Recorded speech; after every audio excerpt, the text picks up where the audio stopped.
Podcast. Bum Podcast. Between you and me. Between you and me. Hey, welcome. Today, I'm going to try to catch you a little bit off guard and see how we might be able to craft this. You talking about me? Yeah, you. Yeah, you. Okay. Well, you did a good job because I don't have a clue. We don't have a clue what we're talking about. We term this refocus. And so I just want to dig into your brains and just talk about, get your authentic reaction and talk about some, I guess, advantages, disadvantages, some shifts in mindset, just all kinds of stuff about what I'm going to throw at you right now. So for the listening audience, this past week, the last week of June, first week of July, my son, Clarence T. Brown III, who has been in our household temporarily since late February, early March because of COVID-19, and was gearing up to head back to Hampton University in about a month's time, got notification from Hampton. Say what? I said, yeah, temporarily. Temporarily, yeah. He got notification from Hampton University that they would not be coming back on campus for the fall. Yeah, and so I want to talk about that.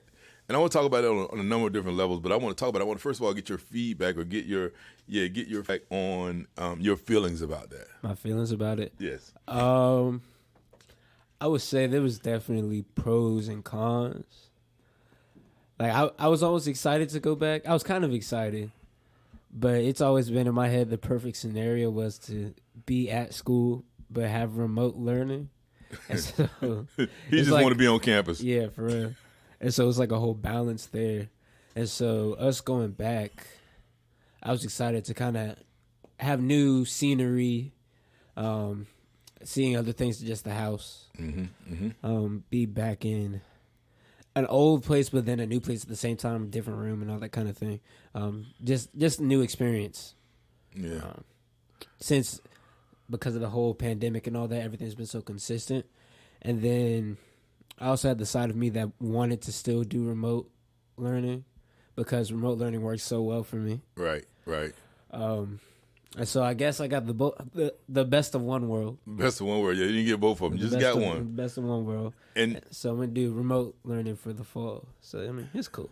Cool. So the interesting thing is, for me, you do well remote learning. It was kind of mixed feelings for me as well. I wanted you to go back to school. I wanted you to go back to school because, again, it's for me, this is your time of growth. It's your time of being independent. Yeah. It's your time of learning on the curve. You know, you can make bad decisions, and those bad decisions could haunt you for the rest of your life, but you still have a little bit of grace. And so this time has been really cutting into that grace period because it'll be about a year out of school by the time I go back. Right. And so but the clock's not stopping. Right. It's still moving. And so that's the interesting thing. We should all just get a grace year for this. Actually, I don't want to pay for a grace year. No, bro. Let's just keep on moving. Just keep on moving. I mean, though there were students and parents who were talking about taking a gap year or a gap semester. Because they didn't want to go back to school. And which brings me to the other side of the coin for me. Because even though I thought it was important that you had the opportunity to go back on campus, I didn't want you to go back on campus. Yeah. And the reason I didn't want you to go back on campus is because of something safety you said. Yeah, it's safety. Because I know that being away from campus for so long at this time, let's say starting in March, so April, May, June, July, August, about 5 months away from all of the people that you've grown to know as family, y'all would want to get together and experience each other all over again. Yeah. And that's the thing that's seeming to be spreading the virus. And though you can go in with all good intentions that I'm on social distance, I mean, conventional wisdom says y'all definitely wouldn't. And so that was my concern as your father, is just like, man, I want him to go back. But if he goes back, like I even told you, like, if you go back, you can't come home. Because, I mean, I don't know what you're going to be doing there. And it really is not a matter of you not trying to social distance yourself, but it's even the people who want to come around you who haven't social distanced themselves. And so it was just a scary time for me, not knowing what you would face when you got back to school and knowing that you all felt, like y'all needed to get back together. And so it worked for me. It worked for me.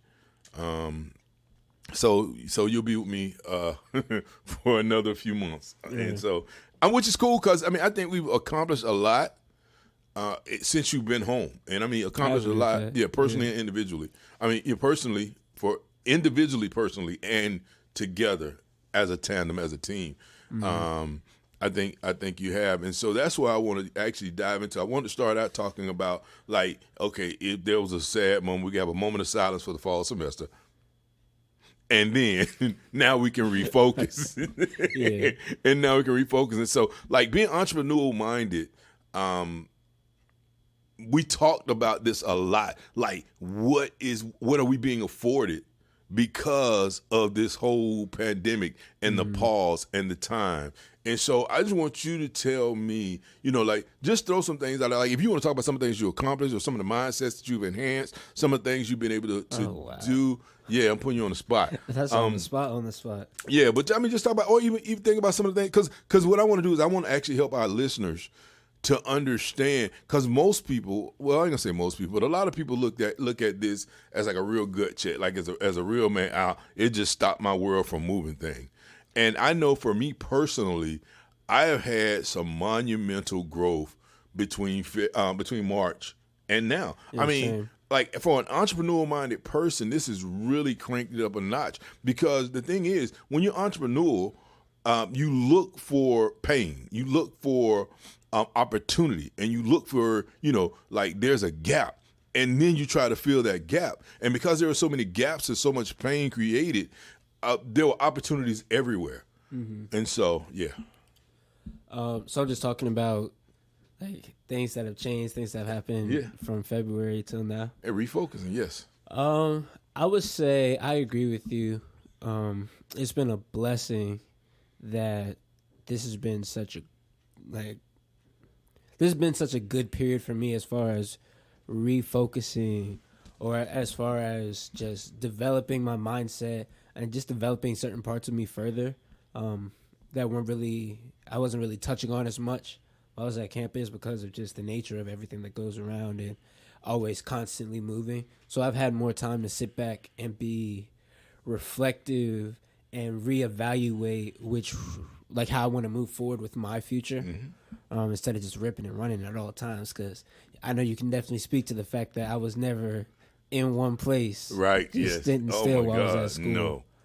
No. So I would say that's really been the big thing, just to have time to self-reflect and have a new analysis of what I want to do. Been writing out goals and things I want to accomplish and how I want to do that. I've had the opportunity to even just see what's been going on in the nation and what's been going on around even the world, and having time to really pay attention to my surroundings and the state of what the world is.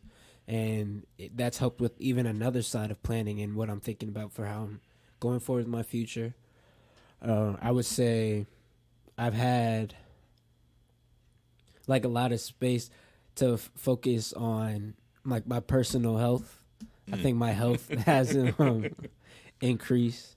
It's getting to the side of a little bit too much increase. So I'm gonna gain a little bit of weight. Yeah. With some home cooking. Look fudgy, look fudgy. I mean, That's that cheese and bread you be eating, I wouldn't say pudgy. Yeah. You being a little extreme with pudgy. But nah. Oh yeah, I've definitely gained like 5 pounds maybe. Okay, that shirt don't tell you 5 pounds, but okay. But yeah, I've had time to really just come back to center. Yeah. I guess would be the main thing I would put over that. I've had time to recenter myself and refocus myself. And that's cool because I know, like, for me, when you first came home,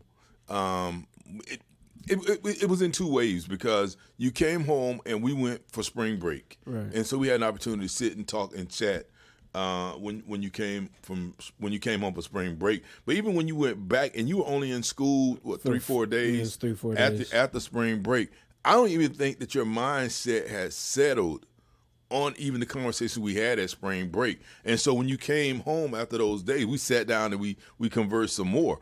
And the mindset that you had then, I ain't gonna say I was concerned about. It was sort of alarming. Because I don't know. I don't know. It was just What's the mindset? I don't know. I don't know. I think it's because, like you said, like you went to school with a plan. You went to school with a plan, and like Mike Tyson, they attribute this to Mike Tyson. I never heard Mike Tyson say it himself, but he said everybody got a plan until they get hit in the mouth. So it's like you went off to college and you started early. You went to pre-college, and when you left, you had a plan. And life started happening for you. And like you said, things happen so fast and so often. And you kept, like, even though you are a solitary person sometimes, you spent more time around people than you typically did. Spent a whole lot more time. Yeah, and that was interesting to me because that was something that was new for me. But it was cool. I mean, that you were doing that. But that was just something that was interesting. I can speak to that. Okay, go ahead. So I would say definitely I had more of a plan and more of a view going into college, that when I got to college, things changed because, like you said, I had definitely been more of a solitary person through my life here, through high school and all of that. And when I got to school, I guess I saw a new side of being social, especially coming with the new responsibilities, your own person. You control when you go and where you're at and what you do. And so it was so new to me. And I just wanted to I wanted to experience it. I wanted to learn about it. You gobbled it up like Pac-Man. It was something that I was almost, for lack of better terms, behind in.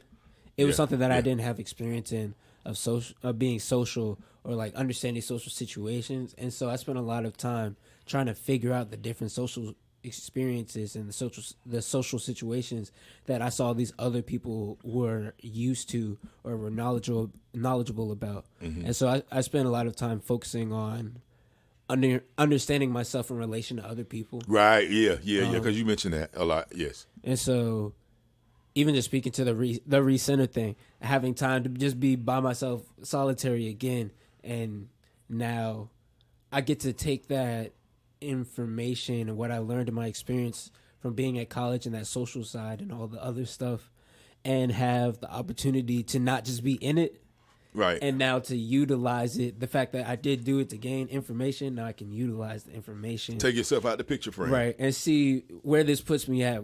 How am I thinking about the world right now? How am I thinking about this and that? And so the recentering was really, and that's interesting really because and again, like the entrepreneurial thought, man, it's like this is an uncanny time. Like this is an unfortunate time. Like COVID-19 is real. People are getting sick, people are dying, and I realize that, and it's devastating. But at the same time, like if you look for the silver lining in the cloud, it's been a great time for people just like you, college students and otherwise, if they take advantage of it. I think it's been that's funny. That's something that I often talk about, even when I talk about music and how I feel about music and what music means to me. I often say that we have a world that's so fast paced. Everything's moving. Everybody's always ripping. Everybody's always running, and they never really have the opportunity to sit back and think about, like, how are they feeling at the moment? What are they thinking about? What's going on? And so I do music to give people that opportunity. Right. And it's almost like this was another one of those opportunity situations where everything just stopped. And so it gives you, there's the opportunity to take time to kind of figure things out. If you were blessed to be in a situation in which you could do that. Right. Well, yeah. Everybody wasn't in a situation where they could do that. But that's why I was mentioning, like, college students. Because for a college student, well, not a college student who, like, has been working their way through college, but, like, college students who found themselves on campus, and now they are no longer on campus. They're back in their parents' house or back in their whomever's house. If their energy has been toward reassessing, like the thought that actually came to my mind is what happens when you catch on fire, right? They say stop, drop, and roll. So but you gotta stop first, huh? You said, but you got to stop. But you got to stop first. There it is. You got to stop. You have to drop your agenda, reassess, refocus, and then roll with the punches. And so, if you are finding yourself now as T is, you don't, the next whatever months, because you're supposed to be going back to college or whatever, you're supposed to be going back to work or whatever, and you're not. instead of feeling devastated about it, or instead of just trying to get back to an old normal, how about refocusing? Like, how about really seeing what the universe is giving you right now? Really reassessing, because like you said, I mean, you were away from home constantly. Like 2 weeks is probably the max, maybe 3 weeks. Because even last summer, you 3 weeks was like the max. That you've been back home, since right? I was and so 17. like you were gone the whole summer last summer, Right. On the road, different states with people. I've been moving fast ever since college started. And so just getting an opportunity to see the young man that you've grown into. Having you have the opportunity to sit back, assess everything, throw it up against the wall, see if it sticks, and now really refocusing and saying, because again, like I always try to tell you, like when you left our home, when you left out of here, like you was on a trajectory for success. Right. I mean, if we even talk about all the accolades that you gained or garnered prior to leaving here. And so I ain't getting none in college. So you didn't get none in college? Get none. Yeah, because you really. I ain't getting the official accolades. Whatever. So I mean, but we won't even talk about why that is. We won't even talk about that. Why we just talk about that it is. And in talking about that it is, that's even something like I know one of the words that I use. I do on my from the desk of the dean. Like one of my words, and I'm gonna try to say it so that you can get it. Juxtapose. Juxtapose. Juxtapose was one of my words of the week, and juxtapose meaning putting together two things that are really diametrically opposed, and comparing them. And so if you look at how you left here and the trajectory you're on, how you left here, and what you were able to achieve while you were gone, and juxtapose, look at them and compare, and then make notes. Like say, like, okay, this is. I mean, because nothing is all negative. Nothing is all negative. It's like, okay, so what was the good, the bad, then plus, minuses, and deltas. Yeah. Right. And then develop some kind of strategy, because that's one of the things we talked about. I guess a couple of days ago, I said I want to sit down with you and talk about the strategy for the next few months. Really come up with a strategy for the next few months of how, when you do step foot out into the world again, it will be the person that you want to be, maximizing all potential and opportunity. Yes. Yeah. Oh, I wasn't. Oh, okay. Yeah. Because that's and that's what I want for anybody. I want anybody to be able to take this opportunity while you are, what's the word? while you're being held back, while you're being detained by COVID-19, while you're being detained by COVID-19, take that opportunity to really refocus and gain some clarity. So that hit the ground running. Yeah, so that whatever happens, you'll be able to hit the ground running. Shoot. I mean, you said it. Honestly, just having moments of clarity and time to sit back is a really good thing when you think about how you want to move forward, and reassessing what your goals and what your plans are. Because, like I was speaking to earlier, it's so easy to get caught up in just the huff and puff, like full steam ahead, moving at all times. And so having, not just having a moment, but deciding to take that moment. Because a lot of times we have to decide to take that moment, to not look at the inconveniencing side and look at, I mean, even to what we were talking about last week, things go wrong. Right. Now we have to shift quick. And so we can't worry about what went wrong. We have to talk about how we're going to move ahead in the future and how we're going to mitigate for what went wrong and how we're going to move past that barrier. And so just looking, stopping, taking the time to reassess, figuring out what your goal is, how you're trying to get there, and then start figuring out a way to make steps to get there and start putting that into action. I feel like that is a very important thing to do. Yeah. And I feel like a situation such as this one has definitely shown me that, because I've never had it this extreme. Right. It's funny because it really has been like two different extremes. I never had the ripping and running full steam ahead as much as it was in college. And then now with this whole pandemic, which we haven't really seen anything like this before. At least I haven't experienced anything like Me this. it's almost like the complete opposite. Everything just stopped all of a sudden. And so just try to take the good from the bad. All right. And so just one thing I say, as we get ready to close out here, is what you said, like, it's one thing to experience the pause, right? It's another thing, all the difference, to take the pause. Right. And so the key to it is making sure you take the pause, because a lot of people just experiencing the pause. Like, it happened, they had no control over it, and so now they are at the mercy of the pause. Right. But if you take the pause, right, and take full advantage of the pause, I think we can all grow stronger and better and refocus and do a whole lot of things differently and better when we get back to some semblance of normalcy. So thank you for the conversation. Clarence T. Brown. Thanks for springing it on me. Yeah, I sprung it on you. Clarence T. Brown III. Between you and me. Between you and me. Bum Podcast. Holla. Holla.